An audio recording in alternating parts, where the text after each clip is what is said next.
देखना हो रहा है। क्लास 11 की मिसलेनियस एक्सरसाइज है चैप्टर 2 की। इसमें हमें फंक्शन दो तरह से दिया, एक एफ दिया, वो एक्स स्क्वायर में वैल्यूज फिल करेंगी एक्स की जब वो वैल्यूज 0 से 3 तक होंगी। फिर वो कह रहा है कि अगर वैल्यूज 3 से 10 तक है तो आप यहाँ फिल करो, ठीक है। अब यहाँ पे मुझे उसने कहा 0 से लेके 3 तक यहाँ फिल करो, फिर कहा 3 से लेके 10 तक यहाँ फिल करेंगे हम। तो 3 एक तरह से रिपीट नहीं हो गया दो जगह, बाकी सारे नंबर तो डिफरेंट है लेकिन 3 रिपीट हो रहा है। तो जो डिफरेंट है उसको हम चेक नहीं करते, जो रिपीट हो रहा होता है हम उसे चेक करते हैं। हम देखते हैं इस पे आंसर सेम आता है या डिफरेंट आता है। तो एफ ऑफ 3 पहले के अकॉर्डिंग बनेगा 3 स्क्वायर 9, और अगर मैं नीचे वाले में फिल करूं तो 3 इंटू 3 9, यानी कि 3 का एक ही इमेज है। अब मैं 0 फिल करूंगी 0 आएगी, 1 करूंगी 1 आएगी, 2 करूंगी 4 आएगी।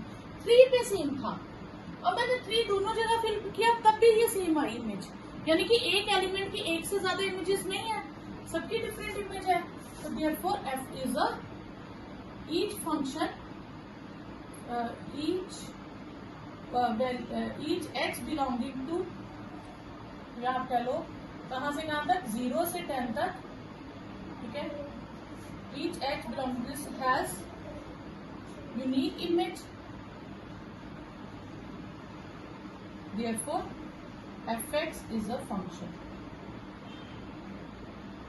ठीक है। अब सेकेंड में उसने कहा कि 0 से लेके 2 तक जो वैल्यूज है वो यहाँ फिल करो, और जो 2 से 10 तक है वो यहाँ फिल करो। तो f ऑफ 2 लेंगे, सॉरी g ऑफ 2, वो आएगा 2 स्क्वायर 4। अगर मैं नीचे फिल करूं तो 3 इंटू 2 6, यानी कि 2 की दो इमेजेस आ गई, 2 4 से भी कनेक्ट हो रहा है और 2 6 से भी कनेक्ट हो रहा है। तो 2 has more than one images, therefore g of x is not a function। ये फंक्शन नहीं होगा, जो फंक्शन नहीं होता वो रिलेशन तो होता ही होता है, इज अ रिलेशन। क्योंकि कार्टेशियन प्रोडक्ट के ऑर्डर पेयर को हम रिलेशन कहते हैं, तो रिलेशन तो होगा ही होगा, फंक्शन नहीं होगा क्योंकि इमेज रिपीट हो रही है। ओके, एफ एक्स दिया एक्स स्क्वायर, तो आपको F of 1.1 minus F of 1 upon 1.1 minus 1 की वैल्यू ढूंढनी है। तो आपको एफ एक्स दिया है एक्स स्क्वायर, एफ ऑफ 1.1 क्या हो जाएगा 1.1 का स्क्वायर 1.21, एफ ऑफ 1 क्या हो जाएगा 1 का स्क्वायर दैट इज 1। अब मुझे जिसकी वैल्यू ढूंढनी है मैं उसको लिख लूंगी,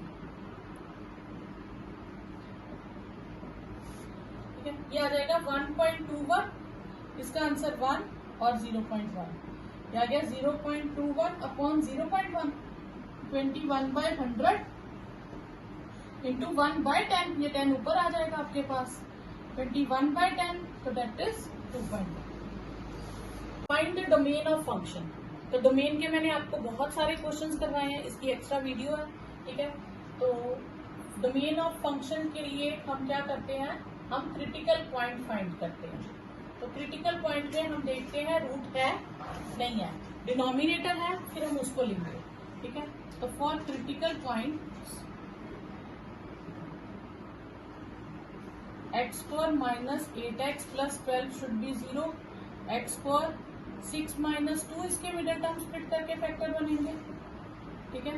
तो x square minus 6x plus 2x plus 6 plus 2 sorry minus 2x plus 12, तो ये आएगा x minus 6 minus 2x minus 6। आपके पास x की वैल्यू दो फैक्टर्स आ जाएंगे, x माइनस 6 x माइनस 2, तो आपके पास x माइनस 6 इज 0 और x माइनस 2 इज 0, तो x की वैल्यू आ गई 6 एंड x की वैल्यू हो गई 2, यानी कि डोमेन में क्या आएगा ऑल रियल एक्सेप्ट 2 एंड 6, क्योंकि इन दो पॉइंट्स पे ये नॉट डिफाइंड हो जाएगा, यही दो पॉइंट्स हम डिलीट कर देंगे। नेक्स्ट है आपके पास find the domain and range of, ठीक है, फंक्शन एफ एक्स आपको दिया रूट एक्स माइनस 1। तो डोमेन के लिए हम क्या करेंगे, हम for critical points x minus 1 को 0 कह लेंगे, x की वैल्यू 1 आ जाएगी। ठीक है, अब जब भी रूट होगा तो आप क्या बनाएंगे, नंबर लाइन। ठीक है, ये माइनस इन्फिनिटी, इन्फिनिटी, ये 1। हाईएस्ट डिग्री कोएफिशिएंट देखेंगे, x का पॉजिटिव है तो ये पॉजिटिव और नेगेटिव। यहाँ जैसे भी साइन आएंगे हमने सिर्फ पॉजिटिव वाला ही लेना होता है। तो डोमेन ऑफ f आ गई 1 से इन्फिनिटी। अब 1 क्रिटिकल पॉइंट न्यूमिनेटर में है तो क्लोज ब्रैकेट, और इन्फिनिटी पे हमेशा ओपन ब्रैकेट। ज्यादा क्लियर करने के लिए आप वीडियो देख लेना बाकी की। रेंज, रेंज के लिए आपके पास आप क्या करते हैं, let fx is equal to Y. fx क्या है, रूट x माइनस 1। तो स्क्वायरिंग बोथ साइड करेंगे, ये y स्क्वायर हो जाएगा, x is y square plus 1। अब हम इसका क्रिटिकल पॉइंट निकालते हैं। अब इसका कोई क्रिटिकल पॉइंट नहीं आएगा। ठीक है, लेकिन स्टेटमेंट किसमें है, रूट में, तो उसकी रेंज हमेशा 0 से ऑनवर्ड होती है अगर क्रिटिकल पॉइंट ना हो। तो अगर क्रिटिकल पॉइंट हो तो फिर वैसे निकाल के नंबर लाइन बनाते हैं। ठीक है, सपोज करो हमारे पास नंबर लाइन में 2 क्रिटिकल पॉइंट आ जाते हैं, -1 और 1, तो हम 0 लेते हैं क्योंकि हमें उससे पॉजिटिव ही लेना होता है उसके अकॉर्डिंग। जैसे ये प्लस, सॉरी, अगर मैं नंबर लाइन पे ये आ जाता, माइनस प्लस आता, तो मैं ये कंसीडर करती हूँ 1 से इन्फिनिटी, मैं नेगेटिव वाले छोड़ दूंगी। ठीक है, तो यहाँ पे मेरे पास कोई क्रिटिकल पॉइंट नहीं है तो इसकी रेंज में ऑल रियल आएंगे, बट ठीक है, इसकी रेंज बनती है हमारे पास there is no critical point.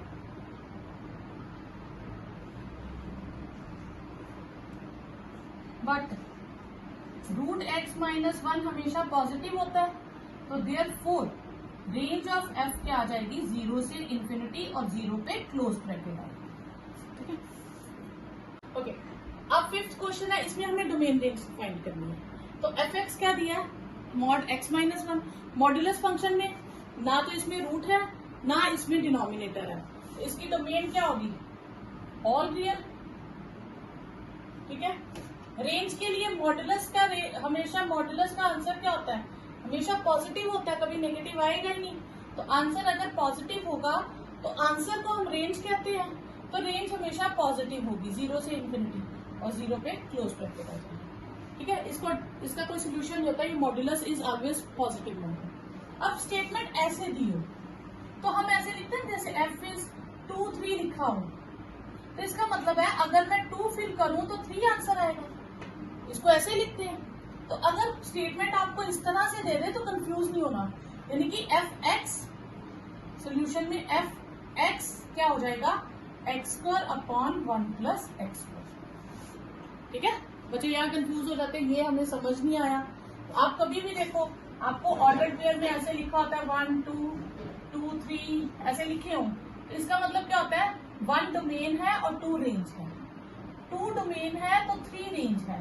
ठीक है, तो इसी तरह x डोमेन है तो ये उसका आंसर है। ठीक है, तो अब आपके पास क्या आ जाएगा, आपने इसकी डोमेन और रेंज फाइंड करनी है। ठीक है, तो अब डोमेन के लिए हम क्या करेंगे, क्रिटिकल पॉइंट निकालेंगे, रूट तो है नहीं। ठीक है, डिनोमिनेटर है तो लेट कर लेंगे 1 प्लस x² को 0, x² is -1।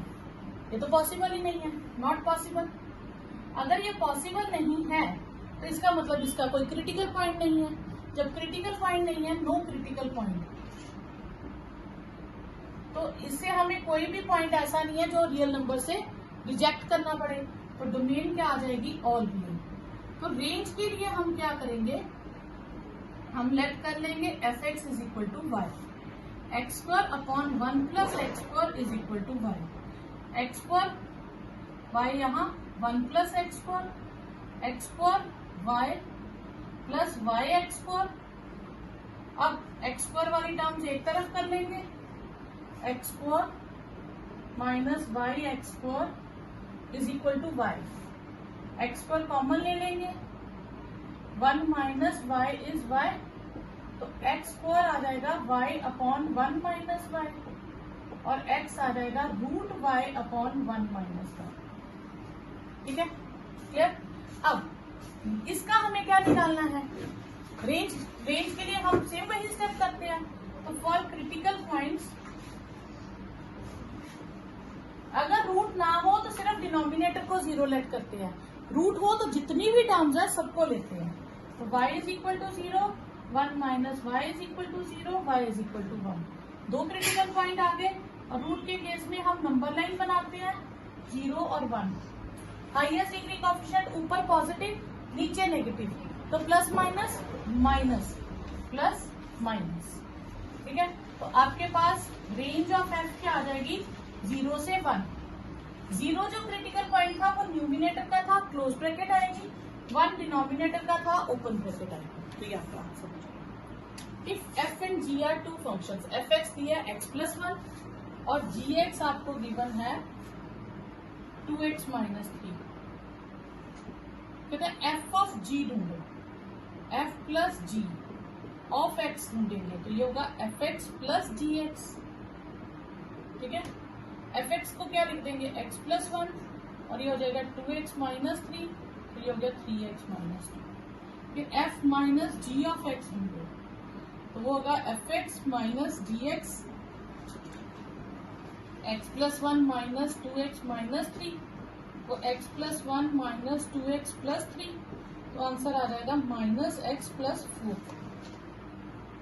f upon g of x ढूंढो, तो उसे लिखेंगे f x upon g x. F x है x+1 और ये है 2x माइनस 3।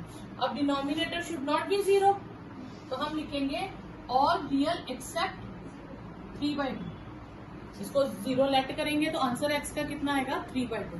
तो ऑल रियल एक्सेप्ट 3/2। नहीं, शो कर भी सकती हो डायरेक्टली, डिपेंड अपॉन मार्क्स। अगर ऑब्जेक्टिव में आए तो मत करो, नहीं तो फिर पूरा डोमेन लगा दे। नेक्स्ट है एफ दिया 1 1 2 2 3 3, ये मतलब ये सब आपको दिया है। ठीक है, 1 1 2 3 0 माइनस 1, इसका मतलब क्या होता है? इसका मतलब है एक्स को जब मैं इससे रिप्लेस करूंगी आंसर विल बी 1, एक्स को 2 से रिप्लेस करूंगी आंसर विल बी 3। तो आपके पास क्वेश्चन है एफ एक्स है ए एक्स प्लस बी, तो आप f11 करोगे। ठीक है, 1 1 लोगे तो f ऑफ 1 का आंसर कितना आना चाहिए 1।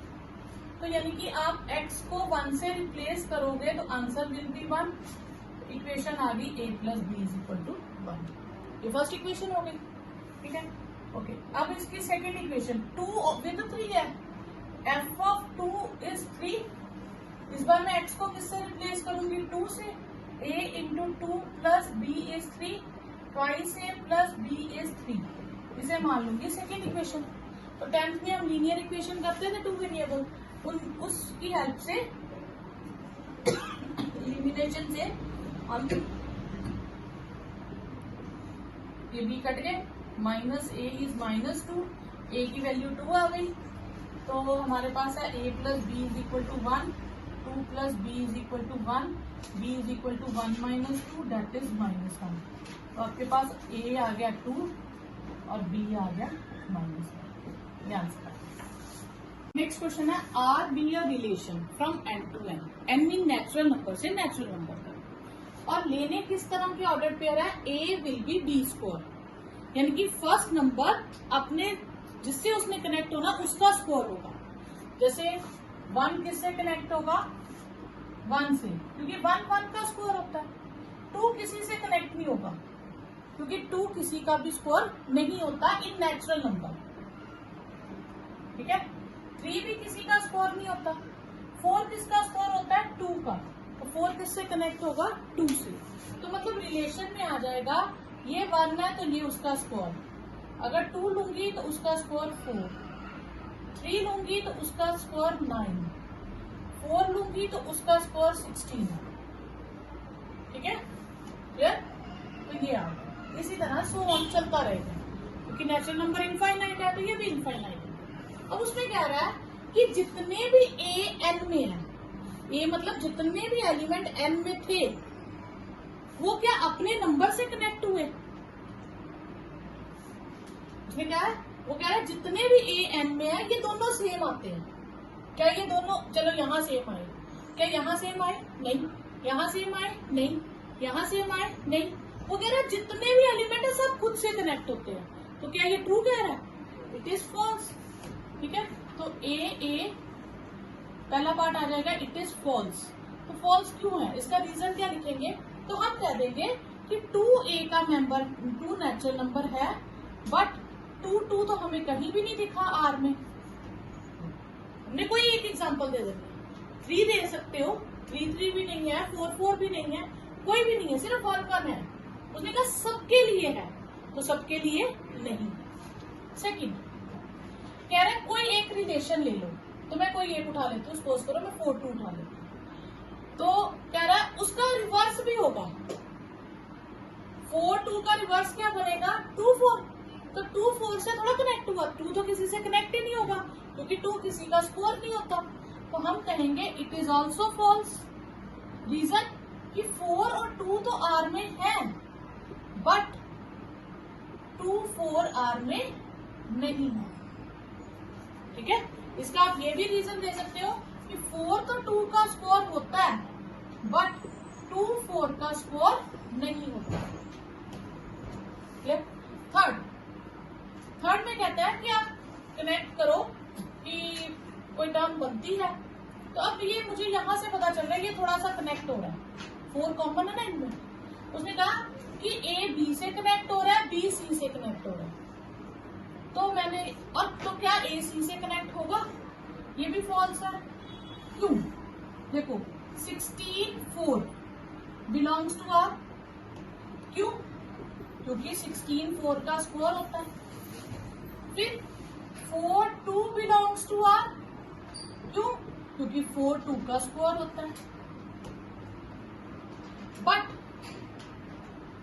16 2 डजंट बिलोंग्स टू आर, कहने का मतलब है कि जो बीच में कॉमन टर्म थी वो हटा दो। फिर कह रहा है ए को सी से कनेक्ट करो, बॉर्डर पॉइंट्स को आपस में, तो मैंने भी यही लिया, कॉमन 4 था हटा दिया, 16 को 4 से कनेक्ट करें, नहीं होगा, क्यों, क्योंकि 16 2 के स्क्वायर के इक्वल नहीं होता, तो इसलिए ये भी फॉल्स है। ठीक है, अब एफ है जी से जी तक सारे इंटीजर्स, जो फिल करने हैं वो भी इंटीजर्स, आंसर भी इंटीजर्स में आना चाहिए। और इस तरह से दे दिया, जब ऑर्डर्ड पेयर में दिया तो मैंने क्या कहा था कि एफ ऑफ ए बी किसके इक्वल होगा, ए प्लस बी के। अब हमें चेक करना है कि ये फंक्शन है या रिलेशन है। ठीक है, तो ये क्या है, अब हमें ऐसे तो पता चलेगा नहीं। वो कहता है जिन दो नंबर्स को मल्टीप्लाई करो उन्हीं को प्लस करो, तो मैं कोई एक ऐसा नंबर ले लूंगी जिसके ज्यादा फैक्टर बनते हैं। जैसे मैं 10 नहीं लूंगी क्योंकि उसके दो दो बनते, 10 भी ले सकते हो, कोई भी नंबर ले लो। सपोज करो आप 4 ही लेते हो, ठीक है, तो 4 को मैं क्या लिख सकती हूँ, 4 को लिख सकती हूँ 2 इंटू 2, ठीक है, वो बन जाएगा, ये तो सेम आ जाएगा 2 इंटू 2, यानी कि, और मैं इनको प्लस कर दूंगी, 2 प्लस 2 4 हो जाएगा। फिर 4 को लिख सकती हूँ एफ ऑफ 4 इंटू 1, 4 को 4 इंटू 1 भी लिख सकती हूँ, और रूल कह रहा है आंसर करते वक्त आपने उनको प्लस कर देना है। 4 प्लस 1 कितना हो गया 5, तो यानी कि एफ ऑफ 4 की 2 इमेजेस आ गई, तो therefore it is a relation. आप कोई भी ले सकते हो जिसके एक से ज्यादा फैक्टर हो, जो प्राइम नंबर ना हो। ठीक है, आप 10 ले लो, 10 को क्या लिख सकते हो 2 इंटू 5, आंसर में क्या हो जाएगा, वो प्लस हो जाएगी, तो 2 प्लस 5 7। फिर 10 को क्या लिख सकते हो 10 इंटू 1, आंसर में 10 प्लस 1 11 हो जाएगा। तो हर जो प्राइम नंबर नहीं है, कंपोजिट नंबर है, उसकी एक से ज्यादा इमेजेस आ रही है। आप कोई और भी ले सकते हो, 12 ले सकते हो, 12 को 2 इंटू 6 लिखोगे तो 2 प्लस 6 8 आ जाएगा, 3 इंटू 4 लिखोगे 3 प्लस 4 7 हो जाएगा, तो फिर उसकी भी एक से ज्यादा इमेजेस आ जाएंगी। तो देयरफॉर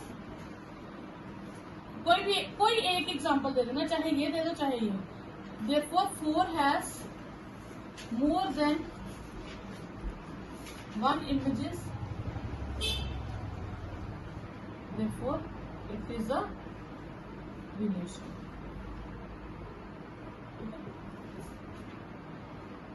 एक सेट है जिसमें 9 10 11 12 13 इतने ही एलिमेंट है, इससे ज्यादा नहीं। अब मुझे ए से एन तक जाना है, पर रूल क्या है, कहते हैं जो भी नंबर लोगे आप उसका हाईएस्ट प्राइम फैक्टर लो। तो पहला नंबर क्या है मेरे पास 9 का आंसर क्या होगा, हाईएस्ट प्राइम फैक्टर ऑफ 9, तो 9 के प्राइम फैक्टर कौन कौन से होते हैं? एक ही फैक्टर है 3, तो वही आंसर आ जाएगा। 10 के फैक्टर्स कौन कौन है? 2 एंड 5। हाईएस्ट कौन है दोनों में से? 5। 11 के 11 ही होता है प्राइम फैक्टर। 12 के 2 के टेबल से होता है, 3 के टेबल से होता है, ठीक है। 2, 3, 4, 6, पर प्राइम तो इसमें 3 है ना, हमें प्राइम लेना। Answer is 3। फिर 12 हो गया। 13 तो प्राइम नंबर है, तो वो तो 13 से लिख जाएगा। तो इसमें आपके पास आंसर क्या आ जाएगा? F हो जाएगा 3। 9 का कनेक्शन है 3 से, 10 का आंसर है 5, 11 का आंसर है 11, 12 का आंसर है 3 और 13 का आंसर है 30। ये आपके पास F फंक्शन है।